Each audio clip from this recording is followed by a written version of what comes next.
Hello. So today I wanted to talk kind of quickly about my experience with the copper IUD. I think it's called Paragard. It's an intrauterine device. So it goes inside your uterus, and it is a form of birth control for up to 10 years. And it is a non-hormonal form of birth control, which was a big, it was just something that I really wanted. So a little bit of backstory for me. I have been on birth control for about 4 years. I'm 22 right now. And I was in a really depressed state when I first started on birth control. And so the purpose of switching to a non-hormonal birth control was for me to see how my emotions would be without the hormones, because my fear was that I would go back to being depressed once I came off of the birth control. And luckily that didn't happen for me. So I just want to kind of put out some information into the world, because YouTube videos helped me a lot when I was making the decision to get this. And yeah, let's just get into it. First, I'm going to talk about the insertion process. Then I'm going to talk about the cramping and the bleeding that happens immediately after, and then I'm going to talk about my periods.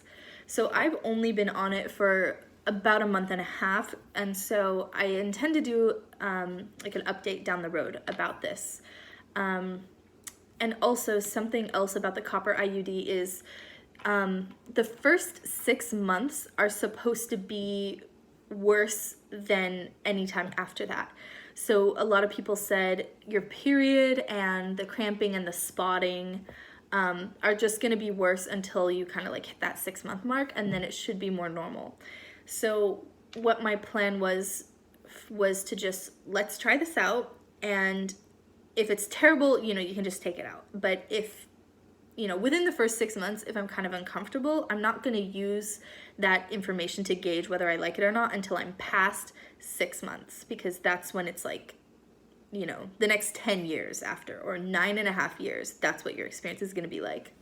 So I also have a really good friend who started kind of the process of deciding to go on the copper IUD as well. And so I will talk about some of her experiences just in comparison to mine, because I do feel like my experience has been really good compared to what I've seen on YouTube and what my friend has experienced and what I was warned about. Okay, so one more thing before we get into the insertion process. About 3 years ago, I went to a doctor and I was interested in getting on the copper IUD, and she was very discouraging about it. And she basically, she didn't say no, but she was just like, no, you don't want to do that. It's very painful. I really only recommend it for people who have been pregnant before, because your uterus expands. So she discouraged me a lot. But one thing that really upset me is I could have been on it. I would have been literally fine. I mean, I'm doing really well on it. So yeah, I was just really annoyed that happened. And I just want to say, if your doctor is telling you that, maybe you should go see another doctor, because your doctor should never be giving you their opinion. They should really be just telling you the facts and letting you decide for yourself. Particularly with this IUD, I've had a lot of doctors be very discouraging about it. And that always bugs me, because I like to be able to make my own decisions. So the doctor that actually inserted it for me was also this way. So I'm going to just get into the whole insertion thing, and I'll talk about it then. So how they do it in a real basic way of explaining is just, there's a speculum. If you've ever had kind of a checkup down there, you'll know what it is. It's just like a metal thing. They put it in, and they are able to see in and put things in. So they open you up with that, and they kind of look around, and they they also have to test you for STDs before they put it in, I believe. But basically, they're just checking which way your uterus tilts, because you can have a forward or backward tilting uterus in your body. So they're just checking to see the position. So they do that. That takes 2 minutes maybe, depending. And it is a little uncomfortable because in order to check the tilt of the uterus, I believe that's what they're checking. They do go past your cervix into your uterus, and I felt that, and it was a little crampy. And that's kind of a good indication of, okay, that's what I'm gonna feel when they're actually inserting it. So then what they do is they get the IUD, and so it's a little T. Okay, like, got cut off because I'm filming on my phone and I got a phone call. So I was saying what they do is the IUD is like probably this big, like it's a T that fits inside my fingers. So they take it and they fold the wings down and they put it inside a tube, and then they put it in your uterus, and then it opens up like that. So also, for the record, the doctor, in between doing that like little inspection and inserting it, asked me if I was sure if I wanted to do this, and that was probably the third or fourth time he asked me that over the course of this whole process, which really annoyed me because I was like, yes, you don't have to ask me again, I'm sure. I just found it really rude because I was there, I had already experienced what it was gonna feel like. Anyway, he annoyed me a lot, but he's not my normal doctor. So anyway, so you have the speculum, and then they insert the tube with the IUD in it, and then they kind of like push it out, it expands into the T, and you feel the sensation of, I would just say, like a really bad cramp, and that's what a lot of people say. But what surprised me about it is that you could feel, or I could feel specifically where it was touching me, like if this is your uterus, kind of, I could feel whether it was touching me like here, or like I expected it to be like a cramp, but instead I felt it like directionally where it was hitting my uterus. So that was fascinating, I guess, and weird. And the whole process of insertion probably took 20 seconds, maybe 30 seconds. It was very quick. And personally, the pain was very worth it. My boyfriend was there, so I was just squeezing his hand really hard, and then it was over. And for my friend, because I kind of want to compare my experiences to hers, her process was very similar, just kind of an intense cramping sensation for 20 seconds, 30 seconds, and then the rest of the day is kind of like crampiness. So let's talk about the time after you get it in, the time, like maybe the couple weeks immediately after you get it in. In my research, a lot of people, it's really like very, very common to have spotting and cramping. And I found that people experience that for usually like a few weeks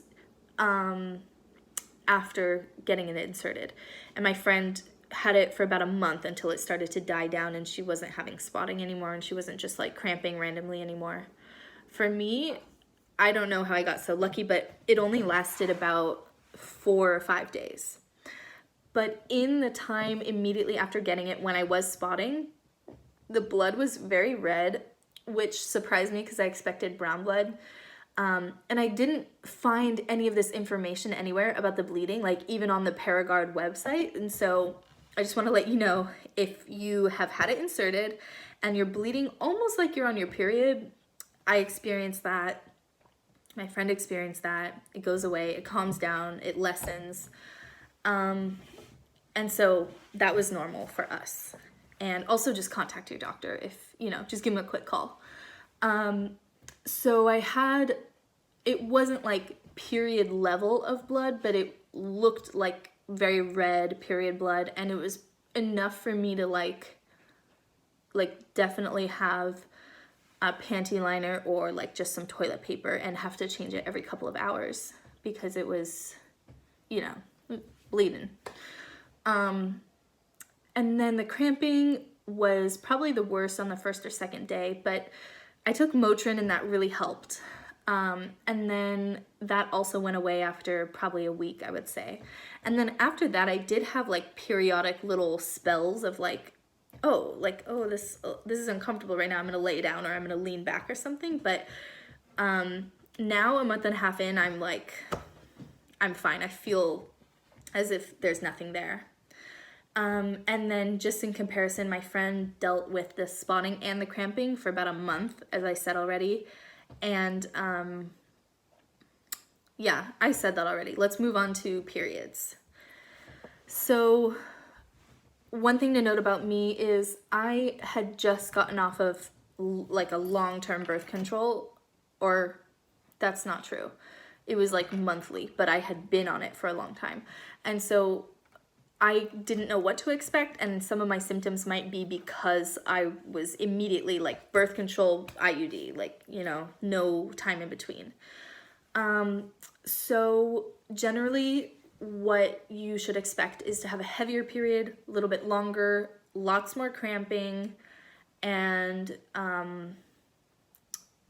whatever symptoms come with a lot of blood loss. So for me, I had just kind of like exhaustion, like just where I was so like low energy for a couple days there. So for me, also, okay, so I've never had this for any of my other periods, but my nipples, specifically just my nipples, became very like sore and tender. And in the past, I've had my like entire breast be sensitive and sore, but I have never just specifically had my nipple area. And it was strange because it was like, it felt like not just the surface, but like if this is your breast, it was like all the way through. Like it just was a line of pain straight into my chest, and that kind of worried me.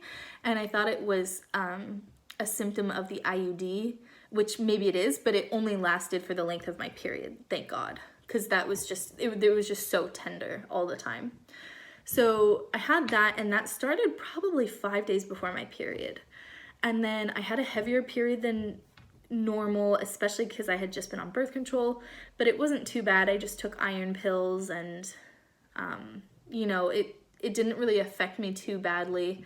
I am using the menstrual cup, and so normally on the menstrual cup, I can empty it 2 times a day, like once in the morning, once at night, but not this time. It was maybe like 3 times a day. Like I was bleeding a lot. It's a little frightening, but if you're bleeding a lot, if you're bleeding that much, like don't worry. Take some iron pills, maybe talk to your doctor, but it's normal. And my period lasted about 6 days, I would say. And that isn't including like, you know, those 2 last days that are like, you're not really on your period, but you are. So it was a little longer than normal. And then the other side effect for me was just like the exhaustion I was talking about. It was the type of thing where I just kind of wanted to like lay in bed all day, and I did go out and do stuff, like I went on a hike, but I was just so low energy the whole time, like just the kind of low energy where you're just, your limbs feel heavy and you're just like, oh, like I just want to sleep. So that was hard. But again, like I did go out of the house, I did go hike. It wasn't a crazy hike, but I did it. And so it doesn't worry me that much, because for me, I can still live my everyday life. And in comparison, my friend probably could not really live her everyday life. Her period was really bad. I think the worst thing was the cramping for her on her period, and also the amount of blood. I would say she and I were probably comparable, but I do think the cramping was a lot worse for her. And I think that's all I have to say about periods. So that about completes this video. My main takeaways from this are, everyone reacts to birth control in different ways. And I knew that even though I had recommendations from some people to do this, and also a lot of discouragement from doctors, I just wanted to try it for myself and see how it goes. If you're willing to put up with some cramping for, you know, probably 6 months, and possibly on and off for a month or two in the beginning, like every day, not just on your period, I would say, you know, this is a good option. It's like, it's definitely worth a try if you don't want to be on hormonal birth control. I would also say, not like don't listen to your doctor, but if you have a doctor who's giving you their opinion, I would just try to get advice from a second doctor or someone else. And I don't know, I just had such a bad experience with doctors kind of telling me how I was going to feel, and in the end, I've been great with it, and none of what they said has happened, and so it makes me especially pissed off that they, you know, that one doctor 3 years ago kept me from being on this birth control for 3 years. I could have been on it sooner. I could have not had to deal with the insurance bullshit of my other birth control and, you know, whatever. But just don't, I mean, weird advice, but like, don't always trust your doctor's opinion. Try to filter through the facts, and there's a lot of helpful resources on YouTube. I hope I'm one of them, and yeah, I'll update you guys on how it goes after this, and yeah, that's about it. I wanted it to be quick. I hope it was quick enough. All right, bye.